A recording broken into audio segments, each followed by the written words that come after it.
क्या आपने कभी सोचा है कि यीशु मसीह और भारत का आपस में कोई रिश्ता हो सकता है? क्या यीशु मसीह सिर्फ विदेशियों के ईश्वर हैं या उनका नाम भारत की मिट्टी से भी जुड़ा है? दोस्तों, आज हम एक ऐसी सच्चाई के करीब जाने वाले हैं जो आपके दिल को छू जाएगी और आपके मन में उठते कई सवालों का जवाब देगी। कई लोग कहते हैं यीशु तो अंग्रेजों के ईश्वर हैं, लेकिन क्या सच में ऐसा है या फिर यह बस एक झूठ है जो सालों से हमारे दिलों में बैठा दिया गया?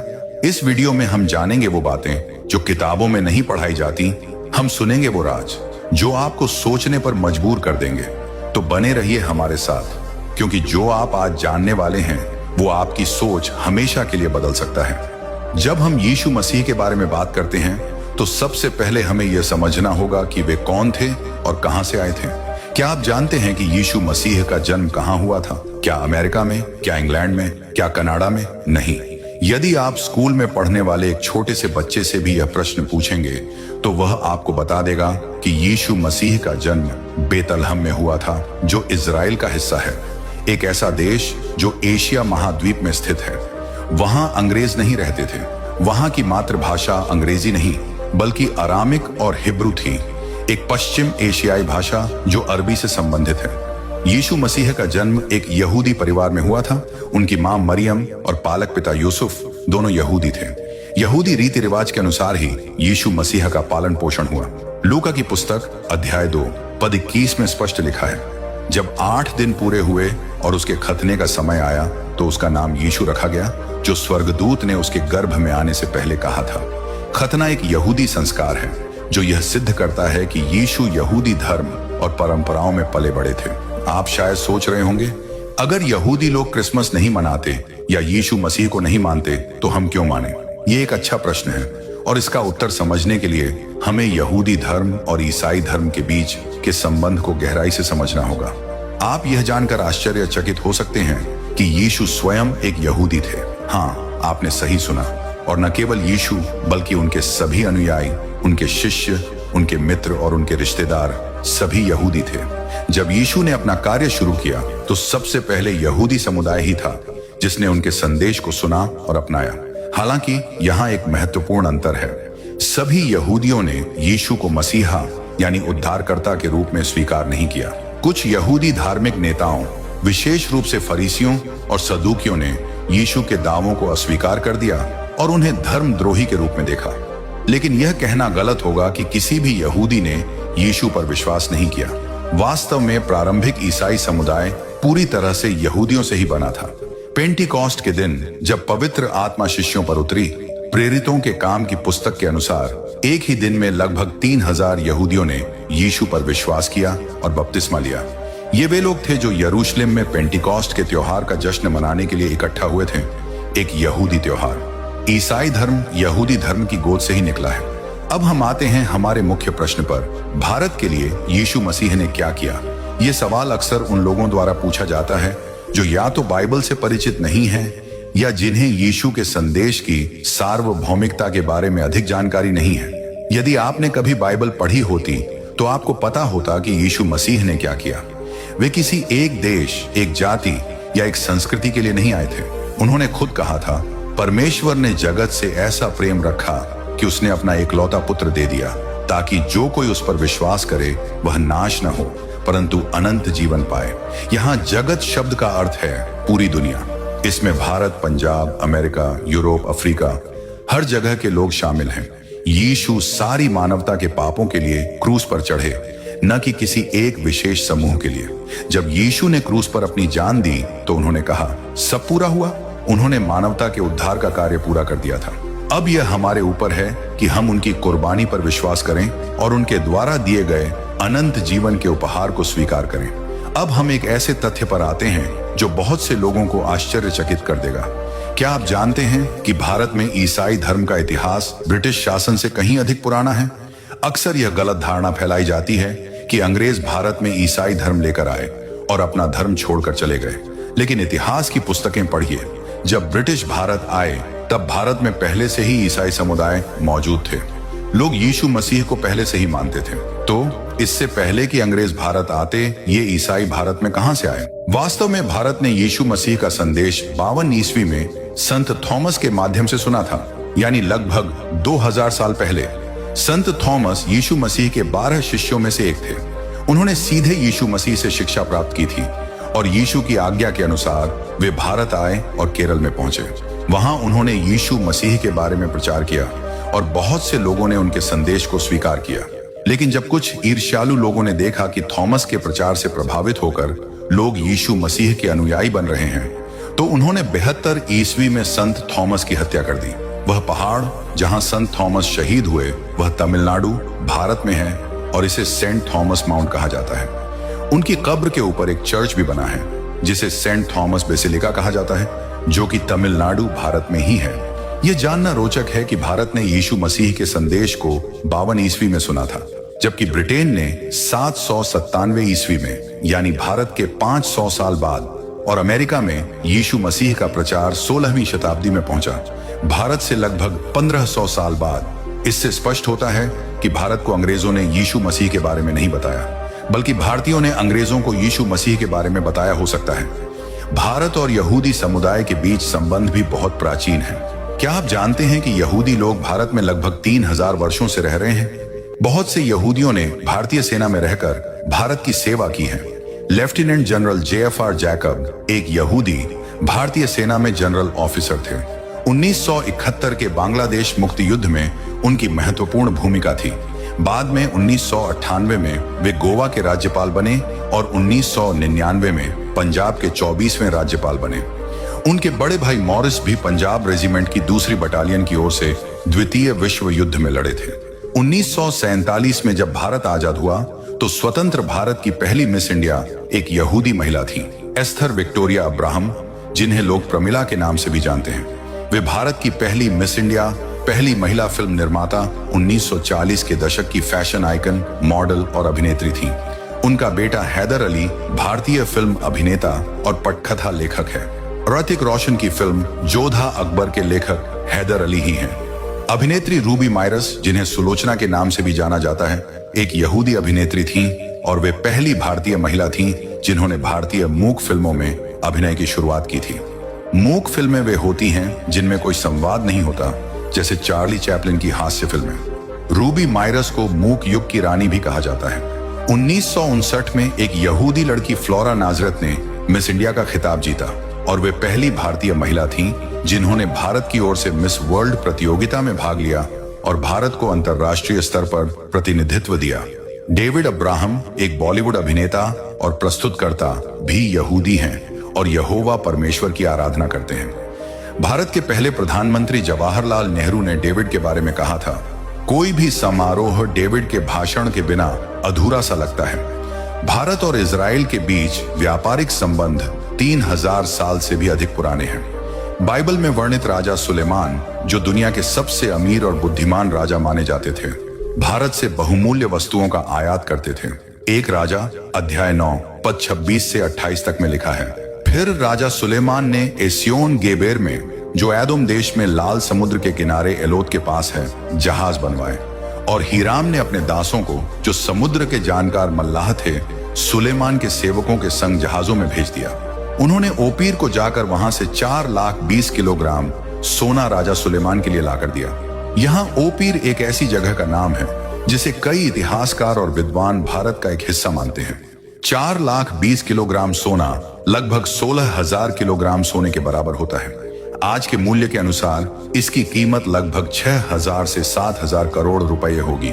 इतना ही नहीं, एक राजा अध्याय 10 पद 22 में हम पढ़ते हैं, क्योंकि समुद्र पर हीराम के बेड़े के साथ राजा के भी तरशीश के जहाज थे और 3 वर्ष में एक बार तरशीश के जहाज सोना, चांदी, हाथी दांत, बंदर और मोर ले आते थे। चंदन की लकड़ी, सोना, मोर, हाथी दांत और बंदर, ये सभी भारत की प्रसिद्ध निर्यात वस्तुएं थीं। सुलेमान के मंदिर के निर्माण में प्रयुक्त चंदन की लकड़ी और सोना भारत से ही आयात किए गए थे। क्या यह आश्चर्यजनक नहीं है कि बाइबल का सबसे प्रसिद्ध मंदिर, सुलेमान का मंदिर, भारतीय सामग्री से निर्मित था?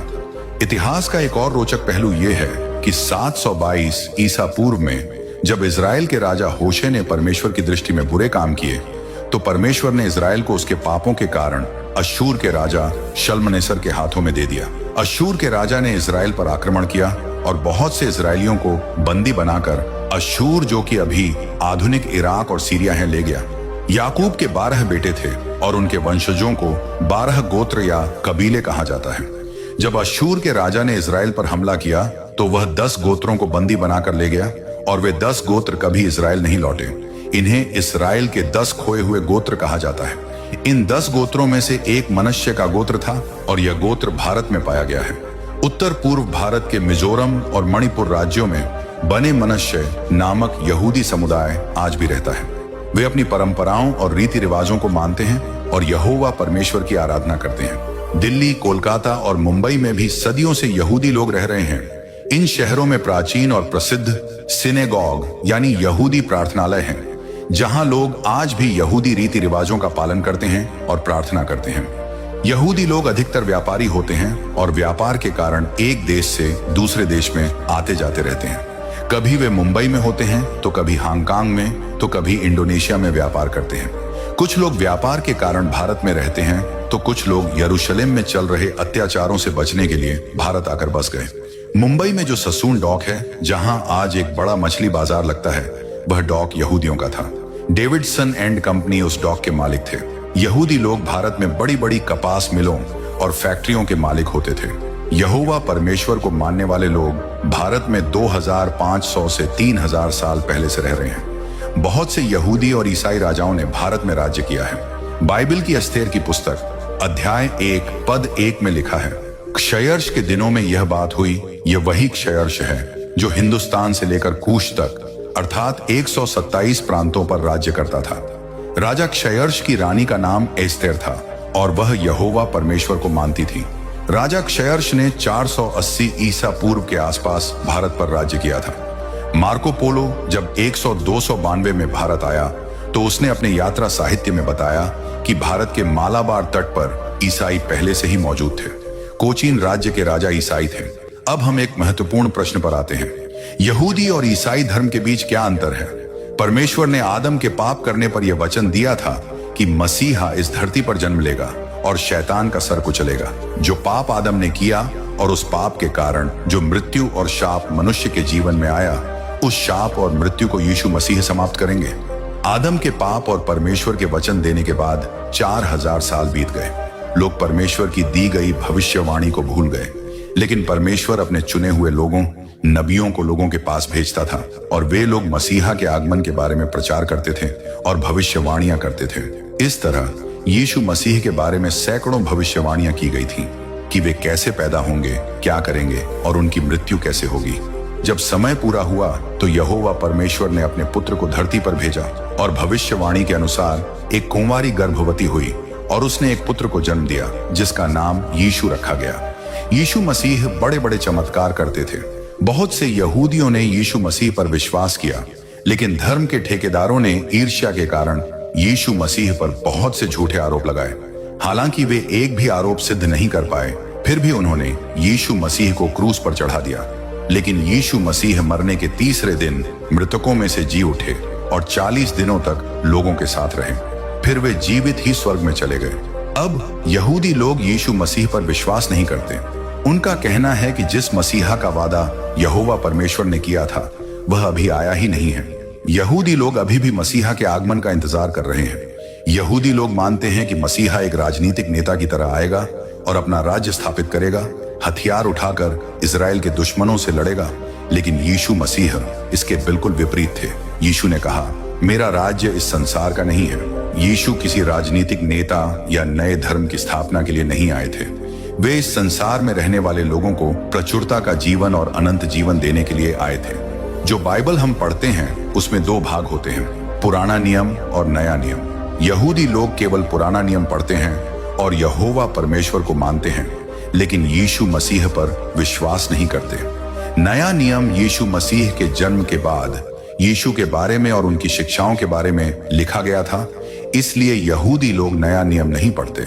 ईसाई लोग यहोवा परमेश्वर को भी मानते हैं, पुराना नियम भी पढ़ते हैं, नया नियम भी पढ़ते हैं और यीशु मसीह पर विश्वास भी करते हैं। वे यहूदी लोग ही थे जिन्होंने सबसे पहले यीशु मसीह का अनुसरण किया और क्रिश्चियन कहलाए, क्योंकि वे क्राइस्ट का अनुसरण करते थे। 70 ईस्वी में जब रोम ने इजराइल पर आक्रमण किया तो बहुत से यहूदी दूसरे देशों में भाग गए और उस समय बहुत से लोग भारत में आकर रहने लगे। तब से लेकर 1948 तक इस्राएल देश का नामो निशान ही नहीं था। यहूदी लोग दूसरे देशों में ही सैकड़ों वर्षों से रह रहे थे। 1947 में भारत आजाद हुआ और 1948 में इस्राएल देश का पुनर्निर्माण हुआ, जब इजरायली लोगों को उनकी भूमि वापस दी गई। 1948 में इजराइल राज्य की स्थापना के बाद ही बहुत से यहूदी लोग भारत जैसे अन्य देशों को छोड़कर वापस इजराइल जा रहे हैं। यह सब बाइबल में पहले से ही लिखा हुआ था। यहेजकेल 36:20 में परमेश्वर ने भविष्यवाणी दी थी, मैं तुम्हें जातियों में से ले लूंगा और देशों में से इकट्ठा करूंगा और तुम्हें तुम्हारे निज देश में पहुंचा दूंगा। यह भविष्यवाणी 1948 में पूरी हुई, जब इजराइल राज्य की स्थापना हुई और लोग दूसरे देशों से अपने देश इजराइल में वापस आने लगे। यहेजकेल की पुस्तक 590 ईसा पूर्व के आसपास लिखी गई थी, यानी यीशु मसीह के जन्म से लगभग 600 वर्ष पहले, और उसमें लिखी गई भविष्यवाणियां 1948 में पूरी हुई, जब इजराइल राज्य की स्थापना की गई। पूरी बाइबल में 2000 से भी अधिक भविष्यवाणियां लिखी हुई हैं और उनमें से 80% भविष्यवाणियां पूरी हो चुकी हैं। इन भविष्यवाणियों में से कुछ यह बताती हैं कि इजरायली लोग अंततः यीशु मसीह को अपना मसीहा स्वीकार करेंगे, और हम यह सब अपनी आंखों के सामने होते हुए देख रहे हैं। न सिर्फ सामान्य यहूदी लोग, बल्कि उनके सिनेगॉग के प्रमुख, उनके धार्मिक शिक्षक, वे भी यीशु मसीह का अनुसरण कर रहे हैं। बाइबल में लिखा है कि जब सारा इजराइल यीशु मसीह का प्रचार सुन लेगा, तब यीशु मसीह का दूसरा आगमन होगा, और यह भविष्यवाणी भी बहुत जल्द पूरी होने वाली है। आज हमने जाना कि यीशु मसीह और भारत का संबंध कितना गहरा और प्राचीन है। वे न तो अंग्रेजों के परमेश्वर हैं, न ही किसी एक देश या जाति के। यीशु मसीह सारी मानवता के लिए आए थे, भारत के लिए, पंजाब के लिए, अमेरिका के लिए, सभी के लिए। क्रिश्चियनिटी का भारत से संबंध ब्रिटिश शासन से भी प्राचीन है। भारत में यहूदी और ईसाई समुदायों का इतिहास हजारों वर्ष पुराना है, और बाइबल की भविष्यवाणियां आज भी हमारे सामने पूरी हो रही हैं। यह समझना महत्वपूर्ण है कि विश्वास करना या न करना आपका व्यक्तिगत निर्णय है। यीशु मसीह ने अपनी ओर से सब कुछ कर दिया है। उन्होंने क्रूस पर अपनी जान दे दी है। अब यह हमारे ऊपर है कि हम विश्वास करें या न करें। आप सबको जय मसीह की।